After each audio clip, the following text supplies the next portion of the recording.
Muy buenos días a todos y todas.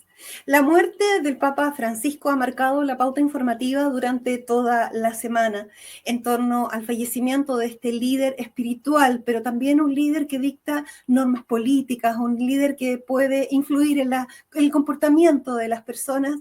Se ha estructurado una gran cantidad de ceremonias que a veces no es tan sencillo entender y que hay que alumbrar con el mensaje que él dejó. Sobre eso, sobre el legado del Papa Francisco, sobre lo que está pasando hoy en Roma, vamos a conversar con la doctora Sandra Arenas, quien es decana de la Facultad de Estudios Religiosos de la Universidad Católica de Temuco, y que está con nosotros hoy día. ¿Cómo está, profesora? Muy buenos días. Muy buenos días, Verónica, en un lluvioso día acá en Temuco, imagino que no es distinto en Valdivia. Así es, nuestro sur, siendo sur, maravilloso. Siendo sur, sí. Exacto. Profesora, estamos muy lejos de Roma, sin embargo, la noticia del Papa nos impacta y está siendo parte de la pauta de todos los medios a nivel internacional. ¿Por qué es tan importante esto que ha sucedido? Qué buena la formulación de la pregunta, porque eso de estamos lejos de Roma y nos impacta, tal vez me lleva a pronunciarme sobre un aspecto esencial de la vida y del ministerio del Papa Francisco. Él partió su ministerio en marzo del 2013 diciendo los cardenales fueron a buscar al Papa al fin del mundo, ¿no? Y luego una de las características fundamentales de su pontificado, una de ellas fue la de los márgenes, digamos, la sensibilidad por los márgenes, por las periferias. Nosotros estamos acá en la frontera, diríamos, en esos márgenes geográficos, muy lejos del centro europeo. Sin embargo, claro, llevando a Latinoamérica con él y con Latinoamérica al sur global, al centro del catolicismo, eh, también de vuelta eso ha traído una mayor conexión con el centro de Roma, ¿no?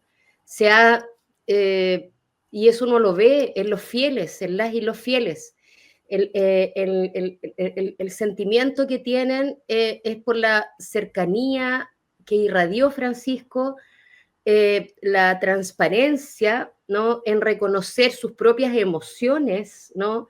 En ese sentido, la humanización del papado, diríamos en términos tal vez muy fuertes y en el sentido de que, claro, nos impacta porque vimos a un hombre que pidió perdón, se avergonzó públicamente muchas veces, con harta honestidad, un hombre que hasta el último día, últimos días de enfermedad, fue capaz de darse cuenta de detalles, tal como saludar a una señora con flores amarillas en el hospital, afuera del hospital Gemelli.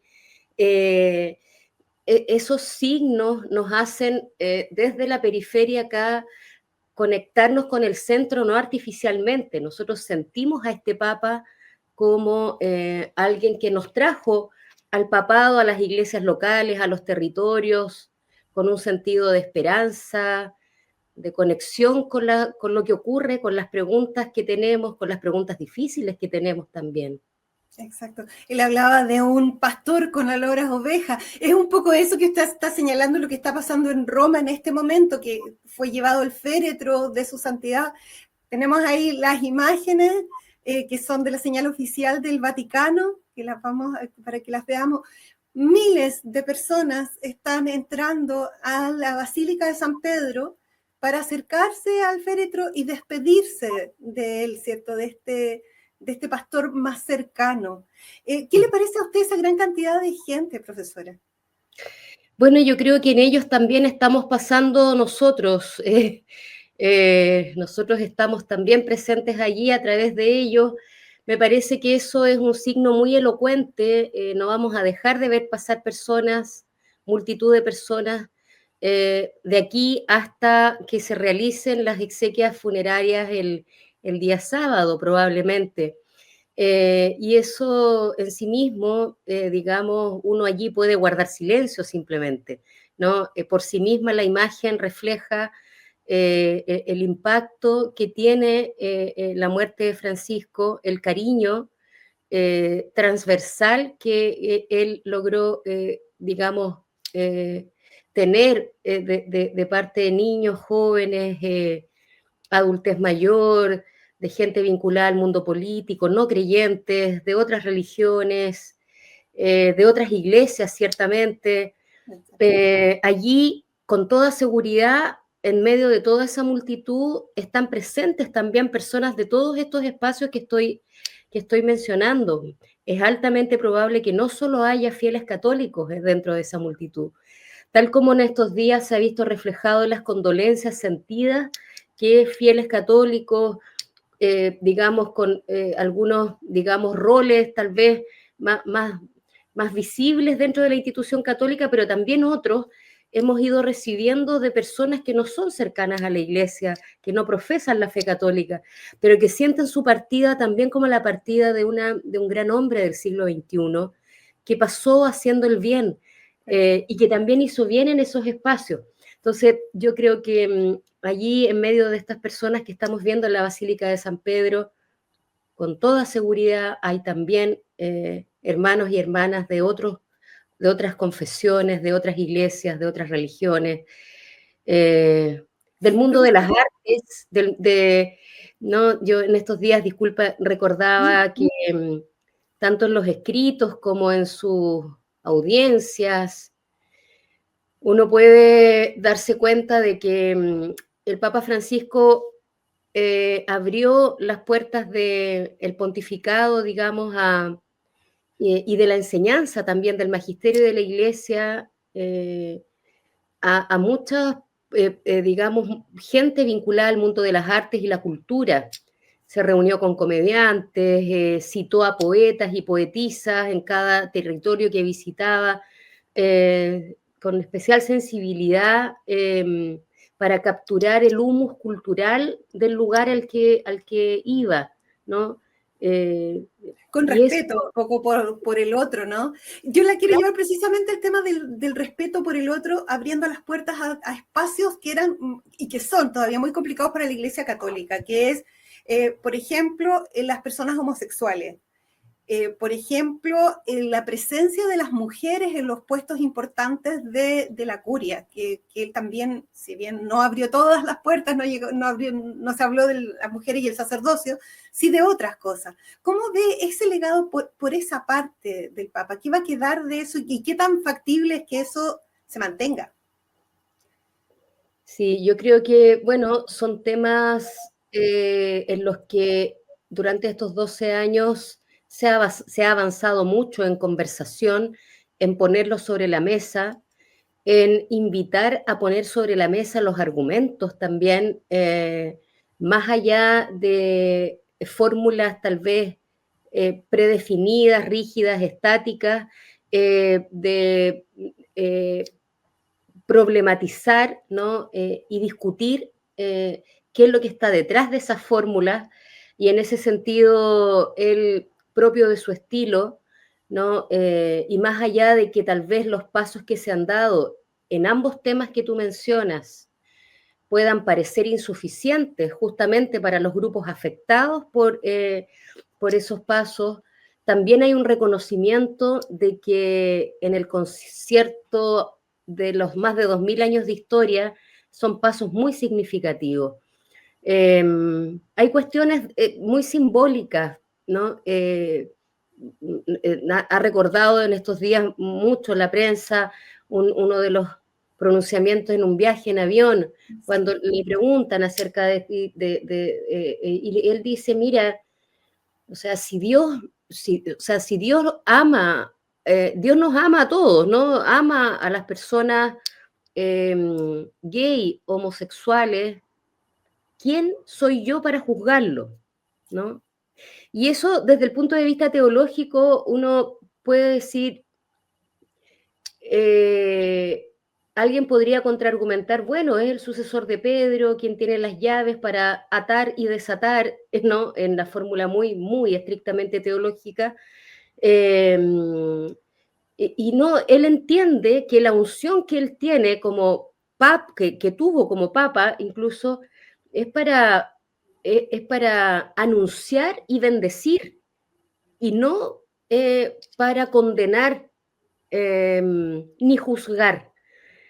Y eso es muy potente porque estamos hablando de alguien que es referente, es garante de unidad de la iglesia y orienta la forma también, el estilo en que las discípulas y los discípulos de Jesús tenemos que plasmar nuestra fe en nuestras comunidades, en nuestro contexto, en nuestro estilo de relaciones, ¿no? No soy yo nadie para juzgar. ¿No? Yo bendigo, ¿sí? No condeno, acompaño, acojo, ¿sí? Y además, sobre todo, respeto. Allí donde hay amor está Dios.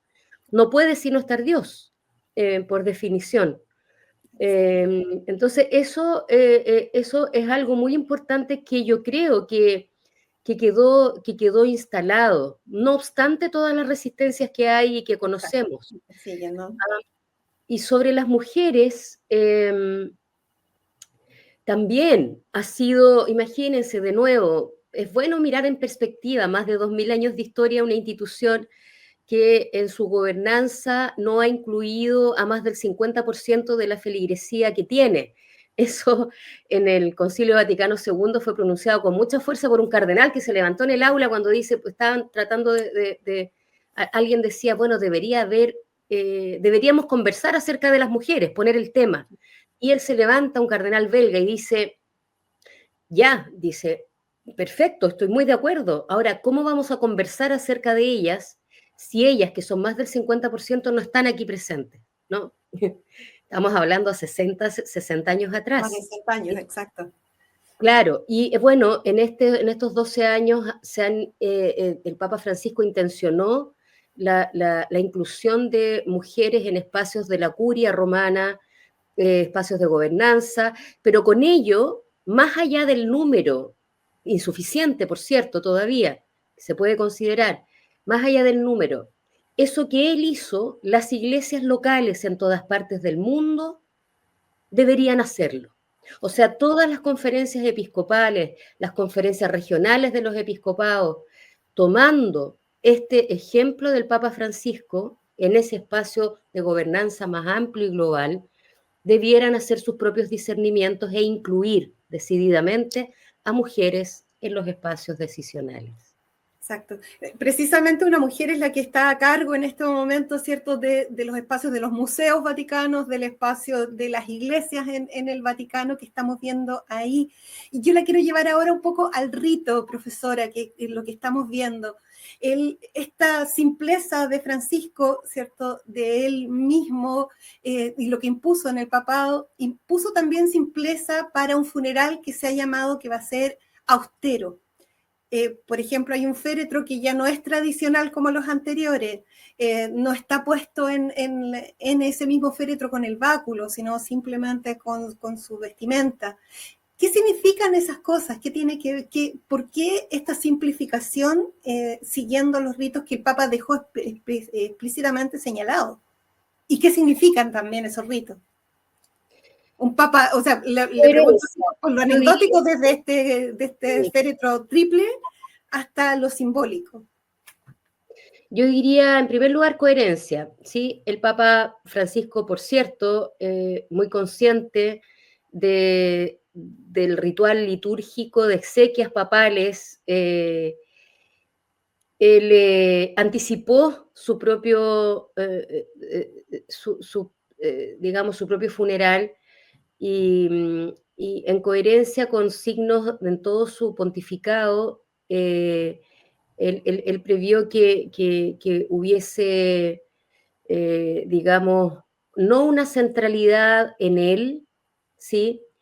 Ni tampoco en el aparato que envuelve el funeral de un papa, sino que centralidad más bien en la iglesia que va a continuar peregrinando. Eso está también vinculado a otras cosas que él dejó establecidas, ¿no? Porque ahí vemos efectivamente un féretro mucho más cerca de la tierra, ¿no? Mucho más a ras de suelo en el fondo, y en ese sentido mucho más vulnerable, mucho más expuesto. Menos contenido, menos elevado, menos, eso es muy simbólico porque bueno, el mismo Papa durante todo este mes de enfermedad, él no escatimó, digamos, con toda su espontaneidad habitual, en mostrarse frágil, ¿sí? Y desde la fragilidad una gran fortaleza también, ¿no? Entonces, cuando uno ve un féretro muy a ras de suelo, uno ve que, claro, mi vida y mi ministerio ha sido cumplido acá. Y yo ahora vuelvo, digamos, eh, y quedan ustedes con una tarea acá, digamos, en la tierra que tiene que ver con ir a los márgenes, a las periferias, allí donde están justamente los más pobres, los que más sufren, los niños y niñas en las guerras, ¿no? Se liberaba en esta madrugada, digamos, nuestra noche en Europa, se liberaba unas conversaciones diarias que tenía el Papa Francisco con un párroco y su vicario parroquial en Gaza, en la parroquia de Gaza, diariamente, todos los días, desde inmediatamente después del bombardeo. Eso refleja, digamos, también este momento final, ¿no? El Papa estuvo preocupado por la fraternidad universal y por la paz mundial hasta el último aliento. Entonces, él no quiere, digamos, o no quiso ser el centro de esto, sino que ver en él, digamos, una tarea hacia adelante. Esa es la lectura que puedo hacer, digamos, ahora a propósito de su testamento en torno al funeral. Y finalmente, claro, vamos a ver el día sábado que sus restos van a descansar en la Basílica Santa María la Maggiore, que está más en la periferia romana, donde también están sepultados otros papas, muy pocos, la mayoría están justamente bajo la cripta del altar mayor, digamos, de San Pedro, abajo están los papas, la mayoría de los papas, Exacto. y eso refleja mucho, no, no está mal, ¿no? Ahora, él, por dos razones, según su testamento, quiso más bien quedar en esa otra basílica pontificia, por su espiritualidad mariana, ¿no? La basílica está, digamos, dedicada a la Virgen María, pero también porque está en la periferia, ¿no? No está allí en el centro, está en la periferia romana. Es un lugar de peregrinación también, pero no es la Basílica de San Pedro. Eso también es muy simbólico y en continuidad, en coherencia con sus opciones, con su enseñanza, sí, con su legado también. Así yo leería esta imagen que es muy fuerte, ¿no? La simpleza de un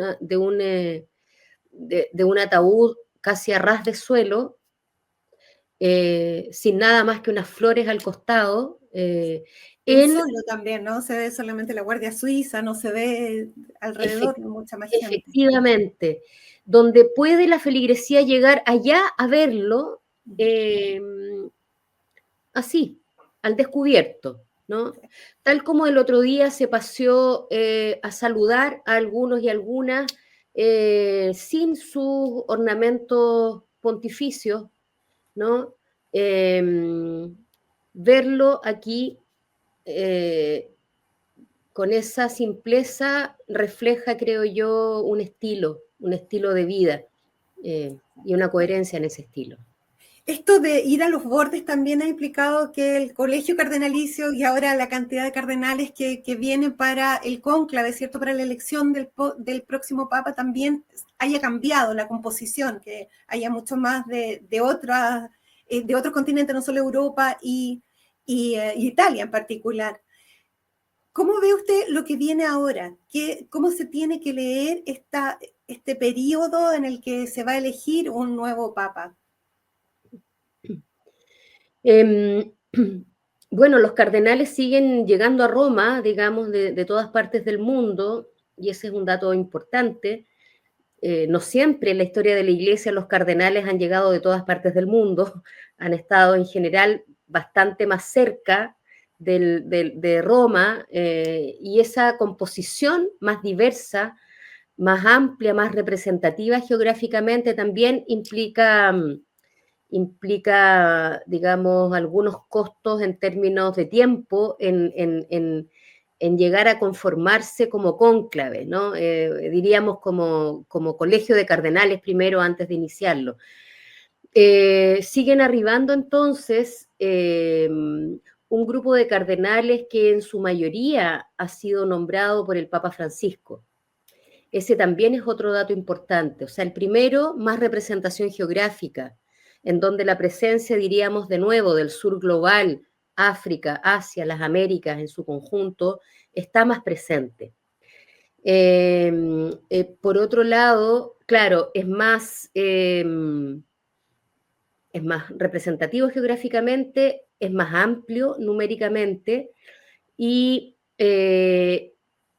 la mayoría ha sido nombrado por él, entonces hay cierta cercanía con el estilo de Francisco, más en algunos que en otros, ciertamente, ¿no? Como suele ocurrir en toda institución, la diversidad es muy bienvenida, la Iglesia no es una excepción a eso, seguimos siendo usted y yo, y somos personas distintas, por más que creamos, digamos, en la misma persona y profesemos la misma fe.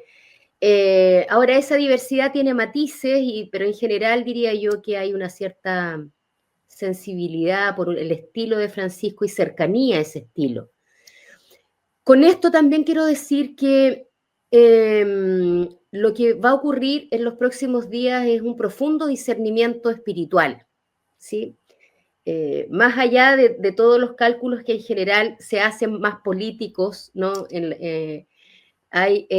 que va a ocurrir es un profundo discernimiento espiritual de un conjunto de personas llamadas cardenales que tienen la responsabilidad de discernir con la ayuda del Espíritu, por eso tienen que rezar mucho, el futuro de la Iglesia, cómo imaginan a la Iglesia en el próximo tiempo y, por cierto, cuál es el mejor perfil, el más idóneo que ellos disciernan para conducir ese futuro de la Iglesia.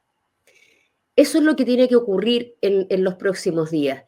Y claro, y aquí yo creo que hay algo bien importante que decir, porque que movió al Papa Francisco reconocido hoy día como un líder global, ¿no? Que habló en la ONU sobre ecología integral, cuidado del medio ambiente, de la casa común más bien, ¿no?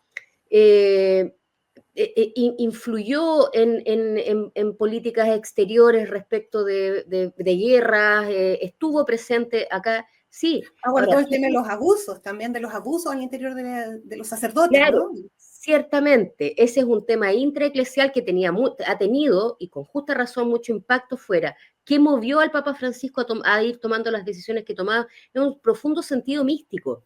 En el centro de él está Cristo, y eso es lo que le movía a él a llamarnos a la fraternidad, llamarnos a sentir vergüenza y dolor por las víctimas que la Iglesia tiene, ¿no? A su haber a propósito de la crisis de abuso, ¿no? Llamarnos a responder a la realidad de los miles y miles de migrantes en todas partes, ¿sí? Digamos, yo tuve la posibilidad de estar en febrero en San Diego en algo sobre sinodalidad y movilidad humana, migraciones. En ese contexto, justo el Papa Francisco había tomado una decisión que podríamos decir teológicamente de misión evangelizadora con un profundo impacto político. Cambiaba al arzobispo de San Diego, del obispo de San Diego, al arzobispado de Washington, D.C., porque es uno de los obispos estadounidenses más promigrantes y más cercano a la realidad de la movilidad humana que tiene el episcopado de Estados Unidos. Y el Papa Francisco lo sacó de allí y el 1 de marzo empezaba en Washington, ¿sí? En el centro de un gobierno que se ha declarado, digamos, como sabemos que se ha declarado en todos estos meses. Entonces, claro, líder global, ¿desde dónde?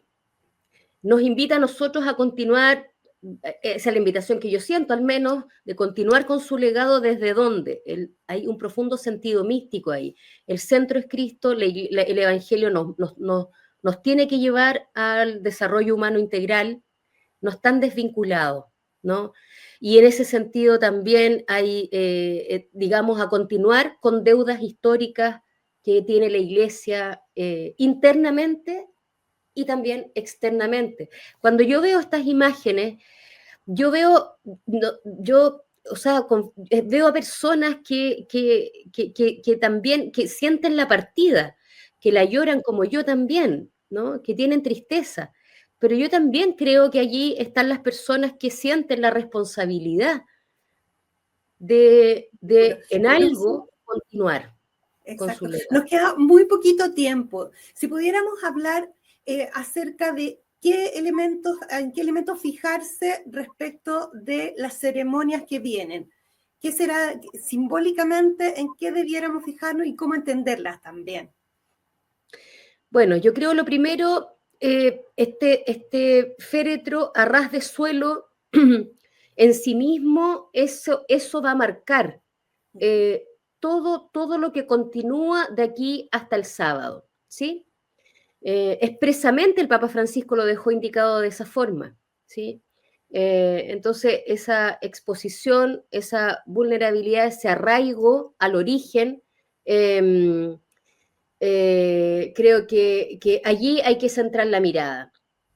Después, yo creo que también, y ya más allá, y creo que esto es algo que él quería transmitirnos, más allá de él mismo, todas las personas que él convoca en torno a los próximos días es algo en lo que debemos fijarnos. Fijémonos digamos, de qué sectores vienen las personas, ¿no? La prensa se encarga de cubrir todo eso, entonces no va a ser difícil enterarnos que llegaron personas de Medio Oriente, que llegaron personas de acá, líderes, no líderes, agrupaciones de mujeres, etcétera, ¿no? Gente del mundo de distintos espacios. Veamos también eso, porque a quienes convoca este funeral es también un signo muy potente de la irradiación que el pontificado de Francisco ha tenido. Respecto de la cuestión litúrgica, ritual, va a ser mucho más sencilla, va a estar mucho más centrada, va a haber, digamos, un acompañamiento en canto más armónico, digamos, con esa sencillez.